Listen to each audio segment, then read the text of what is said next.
સમાચારની વિગતે જોઈએ તો બનાસકાંઠામાં ખરવા મોવાસા રોગનો મામલો કે જ્યાં શંકર ચૌધરીએ લીધી અસરગ્રસ્ત ગામો જે છે એની મુલાકાત કે જ્યાં બનાસ ડેરીના માધ્યમથી રોગો શરૂ થયાનું અભિયાન કે જ્યાં 6 જેટલી ટીમોને થરાદ વિસ્તારમાં સ્ટેન્ડ બાય રખાય છે જ્યાં પશુઓની બીમારી હોય તો તાત્કાલિક જાણ કરવામાં આવે તેવું જણાવવામાં આવ્યું છે।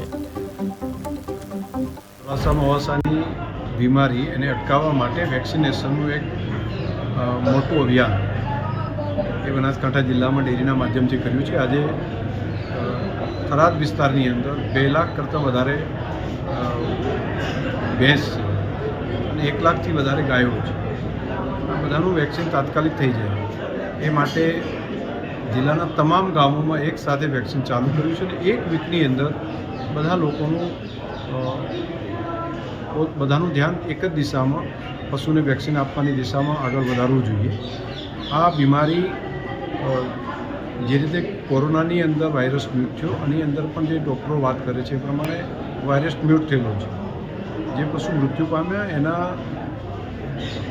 ઈએમની અંદરથી જે નીકળેલા પ્રોટીન છે એમાંથી પણ બાબત આવી છે કે હાર્ટ ઉપર સોજો આવે છે અને જે રીતે માણસને એટેક આવે છે એ પ્રમાણે લોહી ગંઠાઈ જવાની પ્રક્રિયા પણ પશુની અંદર બનતી હોય એવું ધ્યાન ઉપર આવ્યું છે। એના માટે સૌથી સરળ અને તાત્કાલિક રસ્તો છે વેક્સિનનો છે। જે રીતે કોરોનામાં વેક્સિન માણસોએ લીધી હતી એ પ્રમાણે ખરવાસા મોવાસાની વેક્સિન દરેક કેટલને આપવી એ ખૂબ જરૂરી છે।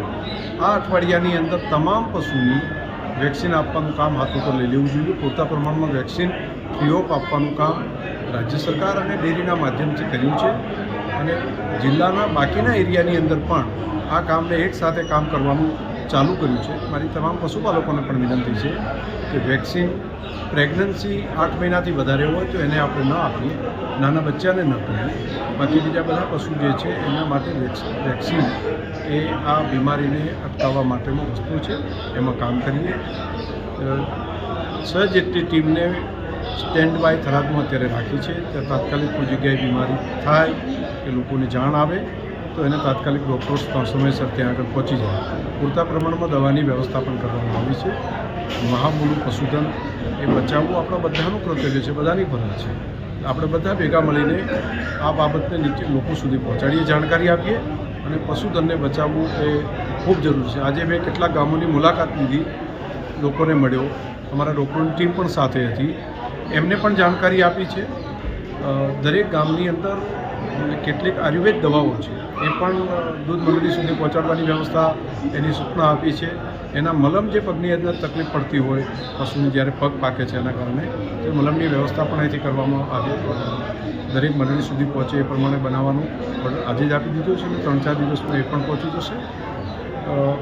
બાકી દવાઓનો સ્ટોક બધો બીમાર પડે, તાવ આવે એ બધો દવા અને ડૉક્ટરો એનો સ્ટોક અહીંયા આગળ પૂરતો થરાદના આંગણે જ છે।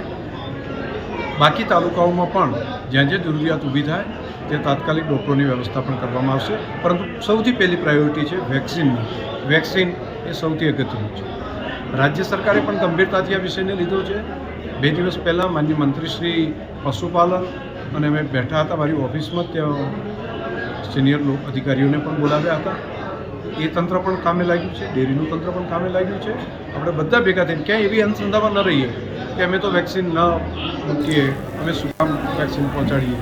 વેક્સિન જરૂરી છે, જેમ કોરોનામાં જરૂરી હતું ને માણસ માટે, એ જ પ્રમાણે પશુમાં વેક્સિન જરૂરી છે।